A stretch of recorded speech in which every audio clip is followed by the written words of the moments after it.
एक तरह से हम सब लोग ही एक बिगिनर साइकोलॉजिस्ट की तरह एक्टिंग कर रहे होते हैं। हमने दुनिया को ऑब्जर्व करा है, सालों तक अलग अलग सिचुएशंस और लोगों को बदलते देखा है, और इन्हीं सब चीजों की वजह से हमारे कई बिलीव्स बनते जाते हैं जिन्हें हम एक्चुअल फैक्ट्स मानने लगते हैं। इसलिए आज हम आपके ऐसे ही कई झूठे बिलीव्स या फिर साइकोलॉजिकल मिथ्स को तोड़ेंगे। मिथ नंबर 1, दुख बांटने से कम होता है।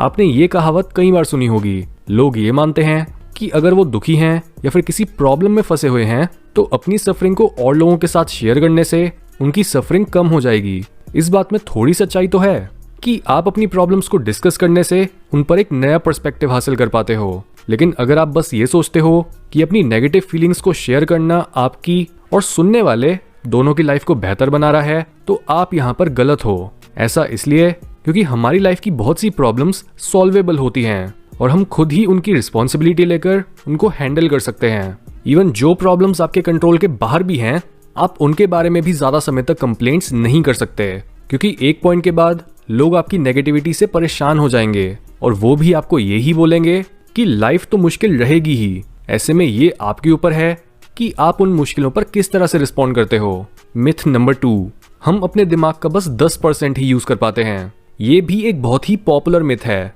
जो बोलती है कि नॉर्मल लोगों का दिमाग अपनी कैपेसिटी से नीचे काम कर रहा होता है, जबकि आइंस्टाइन या फिर निकोला टेस्ला जैसे जीनियसेस अपने दिमाग का एक ज्यादा बड़ा हिस्सा यूज कर पाते हैं।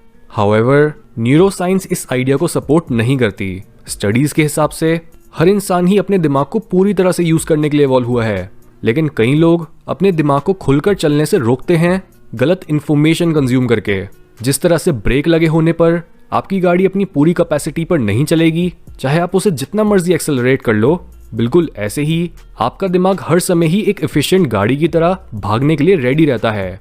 बस आपके मन में किसी भी तरह की फालतू इंफॉर्मेशन नहीं होनी चाहिए जो उसकी गति को धीमा करे। ये सच है कि हर इंसान का इंटेलिजेंस लेवल सेम नहीं होता, लेकिन अगर आप बस अपने माइंड को फालतू आइडियाज, मूवीज, गॉसिपिंग या फिर न्यूज से भरना बंद करो तो वो ऑटोमेटिकली आपकी प्रेजेंट एबिलिटी से ऊपर परफॉर्म करने लगेगा। ये चीज सरफेस पर ऐसे लगेगी जैसे एक इंसान की इंटेलिजेंस बढ़ गई हो, लेकिन असलियत में आपने बस अपने मन को खाली और शांत करके उस पर से किसी भी तरह की ब्रेक हटा दी। मिथ नंबर 3, साइकोलॉजी बस कॉमन सेंस है। साइकोलॉजिकल फाइंडिंग्स का एक बहुत बड़ा हिस्सा वो होता है जिससे आम लोग रिलेट कर पाते हैं। जैसे अगर मैं बोलूं कि साइंस ने अब ये प्रूव कर दिया है कि इंसानों के लिए सबसे जरूरी चीज है अच्छे रिलेशनशिप्स, या फिर नेचर में ज्यादा समय बिताना हमारी हेल्थ के लिए अच्छा होता है, तो आप ऐसी रिसर्च पर बोलोगे कि हाँ ऑब्वियसली ये जानकारी सेंस बनाती है। हाउएवर, साइकोलॉजी की बहुत सी फाइंडिंग्स ऐसी भी होती हैं जो हमारी कॉमन सेंस के ऑपोजिट होती हैं। अगर हम स्टैनली मिलग्रम के ओबीडियंस एक्सपेरिमेंट की बात करें तो किसने सोचा था कि लोग एक अथॉरिटी फिगर के कहने पर अनजान लोगों को इलेक्ट्रिकल शॉक्स देने लगेंगे, या फिर कैसे फिलिप जिम्बार्डो के स्टैनफोर्ड प्रिजन एक्सपेरिमेंट में लोग अपनी असली आइडेंटिटी छुपी होने की वजह से दूसरों को टॉर्चर करने लगे और उन्हें इस टॉर्चर में मजा भी आ रहा था। ह्यूमन बिहेवियर की इस तरह की फाइंडिंग्स हमारी कॉमन सेंस के परे हैं। इसलिए साइकोलॉजी इंसान की बस कॉमन सेंस को ही नहीं बल्कि हमारी सबसे डीप और डार्क नेचर को भी स्टडी करती है। मिथ नंबर 4, हमारी मेमोरी पास्ट इवेंट्स की स्टोरेज है। हम नॉर्मली ये सोचते हैं कि हमारा माइंड पास्ट को एक्यूरेटली स्टोर करके बैठा है और हम अपने पास्ट को एज इट इज समझने के लिए अपनी मेमोरीज पर रिलाई कर सकते हैं, लेकिन असलियत में हमारी मेमोरीज अक्सर पास्ट की रिकॉर्डिंग नहीं बल्कि हमारे पास्ट की हमारी समझ होती हैं जो टाइम के साथ साथ बदलती रहती हैं। एक रीसेंट सर्वे बताता है कि 63% लोग ये मानते हैं कि हमारी मेमोरी एक वीडियो कैमरा की तरह काम करती है, और ज्यादातर लोगों की यही गलत परसेप्शन उन्हें रियलिटी को एज इट इज देखने से रोकती है।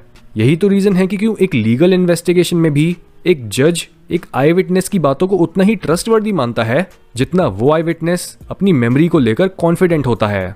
मिथ नंबर 5, मेंटल इलनेसेस का कॉज होता है केमिकल इम्बैलेंस। ज्यादातर लोग पहली गलती ये करते हैं कि वो हर तरह की मेंटल इलनेस को दिमाग में चल रहे किसी केमिकल इम्बैलेंस का रिजल्ट मानते हैं, और उसके बाद वो ये सोचते हैं कि केमिकल इम्बैलेंस को सही करने का अकेला तरीका होता है दवाइयां लेना। ये आइडिया आम जनता में बढ़ने लगा है एंटी डिप्रेसेंट्स की वजह से।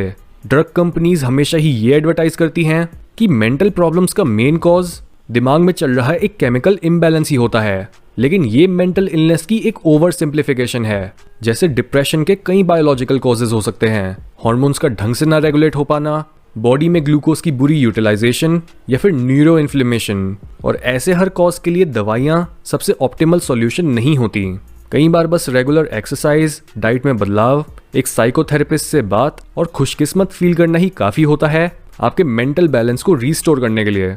Myth number 6, lie detector tests accurate होते हैं। पॉलीग्राफ मशीन को ऑपरेट करने वाले लोग बिना किसी एक्चुअल एविडेंस के ये तो बोल देते हैं कि लाई डिटेक्टर मशीन्स की एक्यूरेसी 99% है, लेकिन सच तो ये है कि कोई भी मशीन या फिर इंसान ये पक्का डिसाइड नहीं कर सकता कि कौन झूठ बोल रहा है और कौन सच।